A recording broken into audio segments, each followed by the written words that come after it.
ಎಲ್ಲರಿಗೂ ನಮಸ್ಕಾರ. Welcome back to my channel. So ಬನ್ನಿ, ಇವತ್ತು ಮೂಲಂಗಿ ಮತ್ತು ಬದನೆಕಾಯಿನ ಉಪಯೋಗಿಸ್ಕೊಂಡು ಮೂಲಂಗಿ ಸಾಂಬಾರನ್ನು ಮಾಡೋ ವಿಧಾನ ಹೇಗೆ ಅಂತ ತಿಳಿಸ್ತಾ ಇದ್ದೀನಿ. ಸೊ ನಾನು ನನ್ನ ಮನೆಯಲ್ಲಿ ಯಾವ ರೀತಿ ಮಾಡ್ತೀನೋ ಆ ರೀತಿ ವಿಧಾನದಲ್ಲಿ ತಿಳಿಸ್ಕೊಡ್ತಾ ಇದ್ದೀನಿ. ಸೊ ನೋಡ್ತಿರ್ಬೋದು, ಮೊದಲನೇದಾಗಿ ನಾನಿಲ್ಲಿ ಮಸೂರ್ ದಾಲು ಮತ್ತು ತೊಗರಿಬೇಳೆಯನ್ನು ತೆಗೆದುಕೊಂಡಿದ್ದೀನಿ. ಅದನ್ನು ಒಂದು ಸ್ವಲ್ಪ ಹೊತ್ತು ನೆನೆ ಇಟ್ಕೊಂಡಿದ್ದೀನಿ ತೊಳೆದು. ಅನಂತರ ಇಲ್ಲಿ ಒಂದೇ ಒಂದು ಬದನೆಕಾಯಿ, ದೊಡ್ಡ ಗಾತ್ರದಷ್ಟು ಬದನೆಕಾಯಿನ ತೆಗೆದುಕೊಂಡು ಕಟ್ ಮಾಡಿ ಇಟ್ಕೊಂಡಿದ್ದೀನಿ. ಹಾಗೆ ಟೊಮ್ಯಾಟೊ, ಈರುಳ್ಳಿ, ಕರ್ಬೇವಿನ ಸೊಪ್ಪು, ಹಾಗೆ ಒಂದು ಗೋಲಿ ಗಾತ್ರದಷ್ಟು ನಿಂಬೆಹಣ್ಣು, ಹಾಗೆ ಕೊತ್ತಂಬರಿ ಸೊಪ್ಪು, ಮನೆಯಲ್ಲೇ ಮಾಡಿರ್ತಕ್ಕಂಥ ಬೇಳೆ ಸಾರಿನ ಪುಡಿ ಹಾಗೂ ಖಾರದ ಪುಡಿ, ಒಗ್ಗರಣೆಗೆ ಸಾಸಿವೆ ಹಾಗೂ ಹಿಂಗು ತೆಗೆದುಕೊಂಡಿದ್ದೀನಿ. ಸೊ ಮಾಡೋ ವಿಧಾನ ಹೇಗೆ ಅಂತ ನೋಡೋಣ ಬನ್ನಿ. ಸೊ ಮೊದಲನೇದಾಗಿ ನಾನಿಲ್ಲಿ ಒಂದು ಕುಕ್ಕರನ್ನು ಇಟ್ಕೊಂಡಿದ್ದೀನಿ. ಸೊ ಕುಕ್ಕರ್ಗೆ ತೊಳೆದಿರ್ತಕ್ಕಂಥ ಬೇಳೆಗಳನ್ನ ಸೇರಿಸ್ಕೊತಾ ಇದ್ದೀನಿ. ಸೊ ಬೇಳೆಗಳನ್ನ ಚೆನ್ನಾಗಿ ತೊಳೆದು ಇಟ್ಕೋಬೇಕು. ಸೊ ನಂತರ ಸ್ವಲ್ಪ ನೀರನ್ನು ಕೂಡ ಸೇರಿಸಿ ಹಾಕ್ಕೋತಾ ಇದ್ದೀನಿ. ಅನಂತರ ಕಟ್ ಮಾಡಿರ್ತಕ್ಕಂಥ ಟೊಮೆಟೊಗಳನ್ನ ಸೇರಿಸ್ಕೊತಾ ಇದ್ದೀನಿ ನಾನಿಲ್ಲಿ. ಅನಂತರ ಸ್ವಲ್ಪ ಫ್ಲೇವರ್ಗೋಸ್ಕರ ಕರ್ಬೇವಿನ ಸೊಪ್ಪನ್ನು ಕೂಡ ಅದಕ್ಕೆ ಸೇರಿಸ್ಕೊತಾ ಇದ್ದೀನಿ.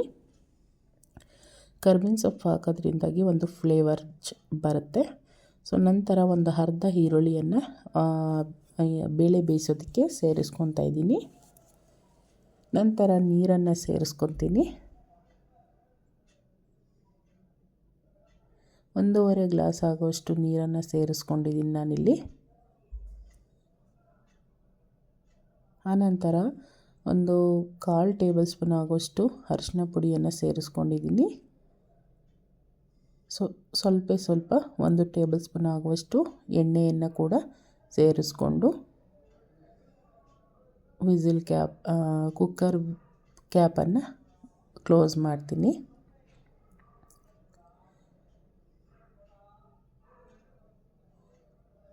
ಸೊ ಇವಾಗ ನಾನು ಕುಕ್ಕರ್ ಲಿಡ್ಡನ್ನು ಕ್ಲೋಸ್ ಮಾಡಿ 2 ವಿಸಿಲ್ನ ಬರೆಸ್ಕೊತೀನಿ. ಸೊ ಅದು ಪಕ್ಕದಲ್ಲಿ ಬೇಯ್ತಾ ಇರಲಿ. ಸೊ ನಂತರ ನಾನಿಲ್ಲಿ ಒಂದು ಅಗಲವಾದ ಪಾತ್ರೆಯನ್ನು ಇಟ್ಕೊಂಡು ಅದಕ್ಕೆ ಒಗ್ಗರಣೆ ಮಾಡ್ಕೊಳ್ಳೋಣ.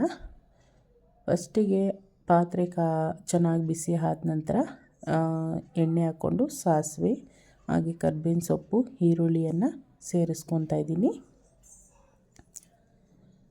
ಸೊ ಈರುಳ್ಳಿ, ಮೂಲಂಗಿ ಬೇಳೆ ಸಾಂಬಾರಲ್ಲಿ ಈರುಳ್ಳಿ ಜಾಸ್ತಿ ಬೇಯಬಾರ್ದು. ಸೊ ಒಗ್ಗರಣೆಯಲ್ಲಿ ಜಾಸ್ತಿ ಬೇಯಿಸೋ ಅವಶ್ಯಕತೆ ಇರಲ್ಲ. ಸೊ ನಾನಿಲ್ಲಿ ಇವಾಗ ಸ್ವಲ್ಪ ಹಿಂಗನ್ನು ಕೂಡ ಸೇರಿಸ್ಕೊತಾ ಇದ್ದೀನಿ. ಒಂದು 50% ಅಷ್ಟು ಎಣ್ಣೆಯಲ್ಲಿ ಬಾಡಿಸ್ಕೊತೀನಿ ಈರುಳ್ಳಿಯನ್ನು. ನಂತರ ಇಲ್ಲಿ ನೋಡ್ತಿರ್ಬೋದು, ಕಟ್ ಮಾಡಿರ್ತಕ್ಕಂಥ ಮೂಲಂಗಿಯನ್ನು ಸೇರಿಸ್ಕೊಂಡಿದ್ದೀನಿ.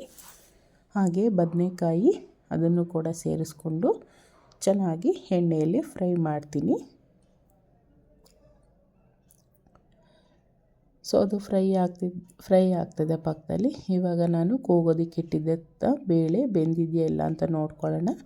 ಸೊ ಇವಾಗ ಕುಕ್ಕರ್ ಲಿಡ್ಡನ್ನು ಓಪನ್ ಮಾಡಿ ಬೇಳೆ ಚೆನ್ನಾಗಿ ಬೆಂದಿದೆ. ಸೊ ಇವಾಗ ನಾವು ಇದನ್ನು ಒಂದು ವುಡನ್ ಸ್ಮ್ಯಾಚರ್ ತೆಗೆದುಕೊಂಡು ಅದರಿಂದ ಸ್ಮ್ಯಾಚ್ ಮಾಡ್ಕೊತೀನಿ. ಸೊ ನೋಡ್ತಿರ್ಬೋದು, ಈ ರೀತಿ ಸ್ಮ್ಯಾಚ್ ಮಾಡ್ಕೋಬೇಕು. ನಂತರ ಮೂಲಂಗಿ ಒಗ್ಗರಣೆಗೆ ನಾವು ಇದನ್ನು ಸೇರಿಸ್ಕೋಬೇಕಾಗತ್ತೆ. ಸೊ ಬೇಯಿಸಿರ್ತಕ್ಕಂಥ ಬೇಳೆಯನ್ನು ಬೇಯ್ತಾ ಇರ್ತಕ್ಕಂಥ ಮೂಲಂಗಿ ಬದನೆಕಾಯಿ ಜೊತೆಗೆ ಸೇರಿಸ್ಕೊಂಡಿದ್ದೀನಿ ನಾನು. ನಂತರ ಅಗತ್ಯಕ್ಕೆ ಬೇಕಾಗುವಷ್ಟು ನೀರನ್ನು ಸೇರಿಸ್ಕೊತೀನಿ.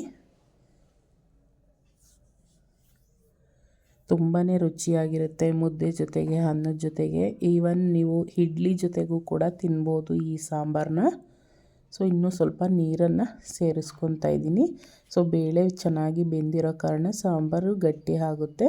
ಸೊ ಅದರಿಂದಾಗಿ ನಾನು ಇನ್ನೂ ಸ್ವಲ್ಪ ನೀರನ್ನು ಸೇರಿಸ್ಕೊಂಡು ಸೊ ಮನೆಯಲ್ಲೇ ಮಾಡಿರ್ತಕ್ಕಂಥ ಬೇಳೆ ಸಾರಿನ ಪುಡಿ ಹಾಗೂ ಖಾರದ ಪುಡಿಯನ್ನು ಸೇರಿಸ್ಕೊಂಡು ಚೆನ್ನಾಗಿ ಮಿಕ್ಸ್ ಮಾಡ್ಕೊತೀನಿ.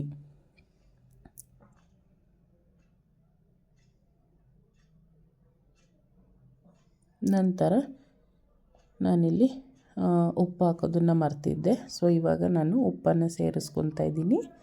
ರುಚಿಗೆ ತಕ್ಕಷ್ಟು ಉಪ್ಪನ್ನು ಕೂಡ ಸೇರಿಸ್ಕೊಂಡು ಚೆನ್ನಾಗಿ ಬೇಯಿಸ್ಕೋಬೇಕಾಗತ್ತೆ. ಸೊ ಮೂಲಂಗಿ ಇವಾಗ ಚೆನ್ನಾಗಿ ಬೆಂದಿದೆ. ಜಸ್ಟ್ ಇನ್ನು 30-20% ಬೆಂದರೆ ಸಾಕಾಗತ್ತೆ. ಸೊ ಮೂಲಂಗಿ ಚೆನ್ನಾಗಿ ಬೇಯಲಿ, ಕುದಿ ಬರಿಸ್ಕೊಳ್ಳೋಣ ಇವಾಗ. ಸೊ ನೋಡ್ತಿರ್ಬೋದು ಇವಾಗ ಚೆನ್ನಾಗಿ ಕುದೀತಾ ಇದೆ. ಸೊ ಇವಾಗ ಸಣ್ಣದಾಗಿ ಕಟ್ ಮಾಡಿರ್ತಕ್ಕಂಥ ಕೊತ್ತಂಬರಿ ಸೊಪ್ಪನ್ನು ಸೇರಿಸ್ಕೋಬೇಕು. ಸ್ವಲ್ಪ ಹಾಗೆ ಹುಳಿಯನ್ನು ಸೇರಿಸ್ಕೋಬೇಕಾಗತ್ತೆ. ಸೊ ಹುಳಿ ಹಾಕಿದಷ್ಟು ತುಂಬಾ ರುಚಿಯಾಗಿ ಬರುತ್ತೆ ಈ ಮೂಲಂಗಿ ಸಾಂಬಾರು. ಸೊ ಚೆನ್ನಾಗಿ ಮಿಕ್ಸ್ ಮಾಡ್ಕೊಳ್ಳೋಣ ಈಗ. ನಂತರ ಇದನ್ನು ಸ್ವಲ್ಪ ಕೊತ್ತಂಬರಿ ಸೊಪ್ಪು ಹಾಕಿ ಒಂದೆರಡು ಕುದಿ ಬರಿಸ್ಕೊಂಡು ಗ್ಯಾಸ್ನ ಆಫ್ ಮಾಡ್ಕೋಬೇಕಾಗತ್ತೆ. ಸೊ ಇದಾಗಿದೆ, ಆಫ್ ಮಾಡ್ಕೋತೀನಿ. ಸೊ ಫೈನಲಾಗಿ ನೋಡ್ತಿರ್ಬೋದು ಸಾಂಬಾರು ತುಂಬಾ ರುಚಿಕರವಾಗಿ ರೆಡಿಯಾಗಿದೆ. ಸರ್ವ್ ಮಾಡಿದ್ದೀನಿ. ಸೊ ನಾನು ಮಾಡಿದ ರೆಸಿಪಿ ನಿಮ್ಗೆ ಇಷ್ಟ ಆಯಿತು ಅಂದರೆ ಲೈಕ್ ಮಾಡಿ, ಶೇರ್ ಮಾಡಿ. ಹಾಗೆ ಯಾರೆಲ್ಲ ನನ್ನ ಚಾನಲ್ಲು ಸಬ್ಸ್ಕ್ರೈಬ್ ಮಾಡದೆ ನೋಡ್ತಿದ್ದೀರಾ ದಯವಿಟ್ಟು ಸಬ್ಸ್ಕ್ರೈಬ್ ಮಾಡಿ ಅಂತ ಕೇಳ್ಕೊತೀನಿ. Thank you for watching.